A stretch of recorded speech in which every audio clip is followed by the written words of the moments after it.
What is it?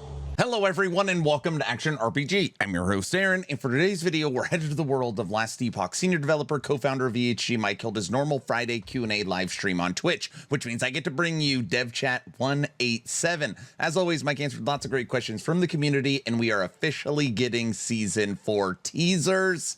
All is right in the world. We're going to be starting off with Season 4, what's new, what new class is going to be redone. We kind of already have an idea about this. All right. Hi, Mike. Is there going to be a focus on reworking a mastery / class next season? Any chance we get to know which one? We are, as usual, focusing a little bit on specific masteries for next season. I can't tell you exactly which one will be like have the most stuff coming to it right now.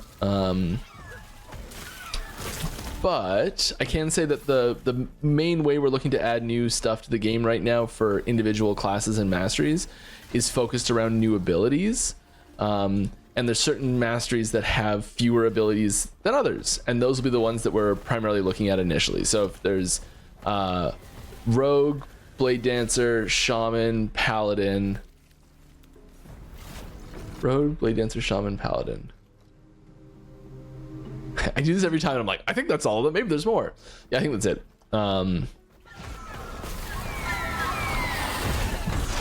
Would be probably the most likely focuses from a new skill standpoint. Paladin needs 1 skill, Shaman needs 1 skill, and Rogue needs 3 skills. So process of elimination, you would guess that Rogue would be the class that's going to be getting something new. Also, Rogue was the first thing that he said. And even though that makes sense, I got my money on Shaman rework. Keep the pressure on EHG every week. Barbarian win. Why are there no Barbarian class? Are Primalist and Sentinel covering that? Yeah, that's kind of the essential behind it, is that when we were initially setting up the class archetypes and the class wheel,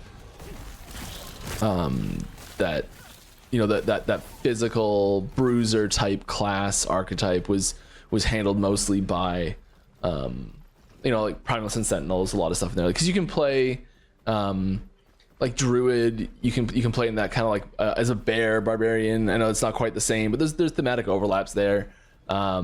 Also, you can do it with like a single minion on a Beastmaster, and you get similar overlaps there. But you still, it's not quite the pure Barbarian idea. And then Sentinel is, you get that 2-handed weapon mastery, and it feels kind of similar, but it's still not quite there. You got that plate armor. You're looking for that like natural raw power, and I think that there's definitely room for a Barbarian class to appear, or Barbarian mastery to appear. Either one, really. Barbarian class would be hard because it's like where do you put the masteries there? I don't know. I'd probably want to be introducing Barbarian more as a mastery than as its own base class, but yeah, who knows? They're warming up to it. New bosses for Season 4. Can we expect new bosses for the next season? Maybe an Uber Trex? Also, Uber evolutions would be great with different drops depending on the evolutions. Yeah, we're I think one of the common set of feedback we got from this season was that people wanted more in-game bosses from the game, and we didn't add any in Season 3. So that is something that we're looking towards, including in future patches more frequently. Our first Season 4 teaser. I have some early concept art that I have cropped heavily that I'm allowed to show you little pieces of. That's all I got for you today. I'm sorry. I wish I had more. So here is a small piece of a concept art that is coming for next season's content.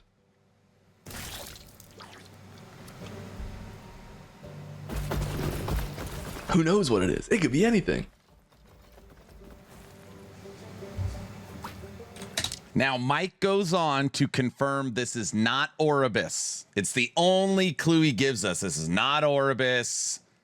And that's all he tells us. But Void, obviously it's Void. It's a hand. Logically think, just looking at it, they said they're adding new bosses. It's a new Pinnacle boss. Void hand. Okay, I have no idea what it is. Mike continues the boss conversation. Mentioned endgame bosses. Where do you think future endgame bosses should be difficulty-wise? Good question. Like, are we talking harder than Uber Aberoth? Since my opinion, they're such a big empty space between normal and Uber Aberoth that could be filled with lots of other static content before necessarily needing to go above Ubi. But also power creep is a thing, and maybe people would be like, man, more easy content. Yeah. You've done yes. I don't really know what else to say to that other than yep, good comment.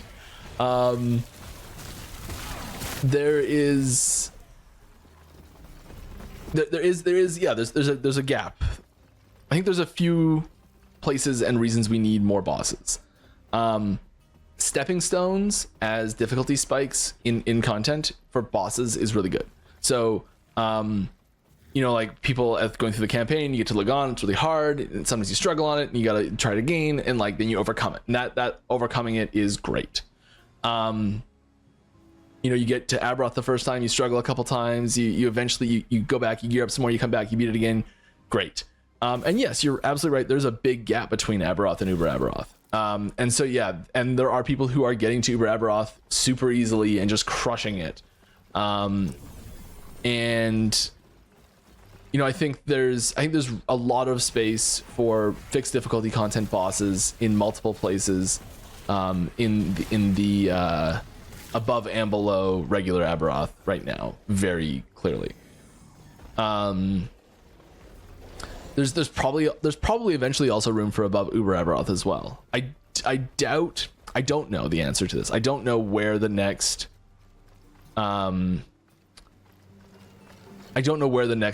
fixed difficulty content boss is going to sit difficulty wise. If you were to tell me to pick somewhere right now and be like, Mike, where do you want it? I would want it in between Aberoth and Uber Aberoth. That's where I would want. If I was given the ability to design one of them right now and I had to pick right now, I would put it in between the two, I think. Maybe that's where this little teaser is. The new boss in between regular Abby and Uber Abby. Two-part question. When can we expect a new type of weapon to be being added to the game? Not next season, I'll tell you that. Also, with that being said, will there be anything added that our character can wear / equip, like adding a bracelet? Oh, like a new weapon slot. Yeah, so I doubt we'll add another weapon slot. Like there's kind of a space here for another one to make it symmetrical. I doubt we'll add another one there. I mean, maybe. There's no plans for that at the moment. I know that. As far as adding a new base type, like crossbows, things like that, I think that will come with new classes, which are still quite a ways out. Mana bar? We can enable health / ward bars above our characters. Would it be hard to implement a mana in the same way? For someone who has damage taken from mana, it would be great to see all three above me. It is a little tricky, actually. It's weirdly tricky to do. But it's not impossible, and I think it's on the list, but I'm not 100% sure if it's going to make it or not. I'd hope so. This is something that I was... I put in a request for this myself before last season, actually. Teaser 2. Another one of these. It's another piece. And I'm going to answer a couple questions quickly here. I have a question about COF prophecies, specifically the 1 LP guaranteed high-cost ones. Are you able to see or tell us how much people pick them? No. Generally, from my experience, the conversations with other people prophecies are found not worth the cost. The issue usually being the higher cost just for a guaranteed the unique. For a guaranteed the unique will have at least one prophecy, 1 LP combined with a low drop amount of 1 to 2 items. Yes. I think that there's different prophecies that are good at different stages. And certain things that you're like, 1 is amazing for it. It's still quite useful. I think there's like a horn. I mean, that's what it looks like. Now, we were watching this live, and I feel like I was one of the only people that caught this. Follow along. Any plans to time the launch of next season better to not conflict with other ARPG releases? It's always a goal. It plays second fiddle to a few other factors. But yes, I think there's a little bit more desire to do this to get that timing right in this situation that we're in now compared to where we were when we were planning the release window timing for season 3, and when we're planning the release timing window for season 4. We're in a very different situation, and we have more flexibility now to move that and be and like we have more options. So I hope that we can do that better. I can't give you any details on what that's. I don't actually know when the date is right now. Did you catch that? So Judd said previously on his written post with the Crafton acquisition that they had to release seasons to ensure that they had the funds for the next season. So, you know, every 4 months you get a season and they need that money to produce the next season. Mike saying, and again, this is just me inferring, like, I don't know, but Mike saying we're in a totally different situation now. Timing is different. Everything is different. Well, of course, with the Crafton acquisition, they got a huge influx in dollars and support and money, and they're expanding the team. So they don't have to push the season every 4 months to ensure the next season is going to happen. Just from that answer, it's just my guess that we see season 4 in January. PoE 2 drops its update in December. Last Epoch's in January. PoE 1's in February. And now every time, if everything maintains the 4 months, they no longer run into each other. All right, everyone. Unfortunately, we've come to the final teaser for Dev Chat 187, and I'm allowing Mike to show this teaser to take out the video. Mike, as always, thank you for your Friday live streams. The community truly appreciates it. Don't ever change, sir. Please like, share, and subscribe if you think I've earned it. If I haven't earned it, I'm going to work harder for you. Don't forget to check out actionrpg.com, my newly launched website. We got leveling guides, build guides, tips and tricks, event calendar, news. We're now starting to work with APIs. We're putting on a music jukebox. We're looking at different way we can implement forums. I've met with multiple game studios recently that are interested in coming on. We're getting more writers. The website is really coming along. Again, still in its kind of alpha and beta phase, but it's going to be very neat when it's done. I guess if it's ever done. Don't forget to check out actionrpg.com. Last but not least, join the Discord, over 5,700 members. We do game giveaways, merch giveaways. We have one up right now for just being a member of my Discord. Movie nights, game nights. We did movie night a few days ago. The category was Mobster, Gangster, Mafia, and we watched Donnie Brasco. It was absolutely awesome. Don't forget to join the Discord. I'm done. Mike, take it away. Yeah, another piece of the puzzle. I do like that idea though. Drop it in the suggestions channel on our Discord. Maybe it'll get done. Sweet. Will you guys change the way the auction house currently work? Making the game SSF only is very lame.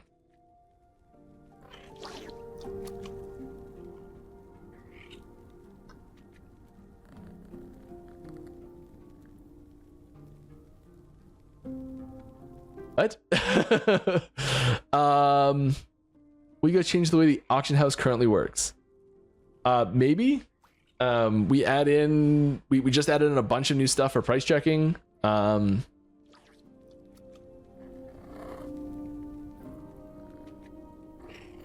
It's just okay. I see the follow-up here. You're just like the auction house just isn't functional enough for you to enjoy it. Yes. Okay. So yeah, we are improving the auction house system and the way that you interact with the bazaar, that UI, that UX. We just added in all the price checking stuff, and there's more stuff that we'll be working on as we get more feedback on that as well. So yeah, keep sending us feedback on specific things you don't like and specific things you'd like to see changed and improved on it, and we'll keep making those changes. The game's definitely not SSF only. All right. Can we get a way for Weaver's items to be weighted towards a stat you want instead of fully random?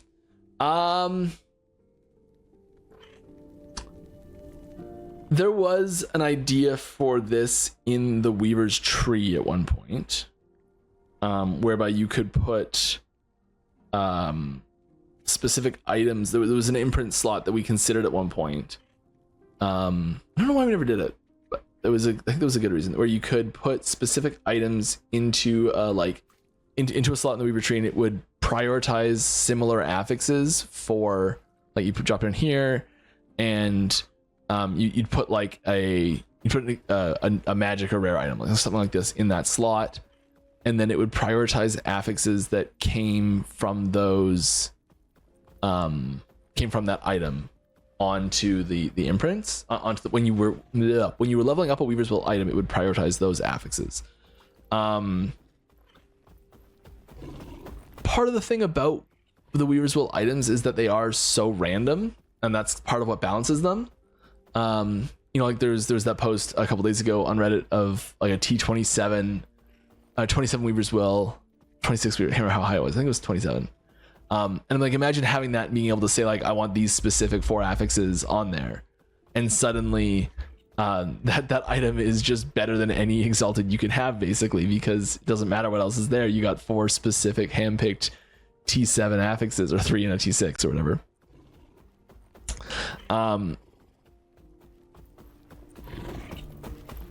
I can see a way to, like, improve that a little bit, being fun. I don't think there's any plans for that at the moment.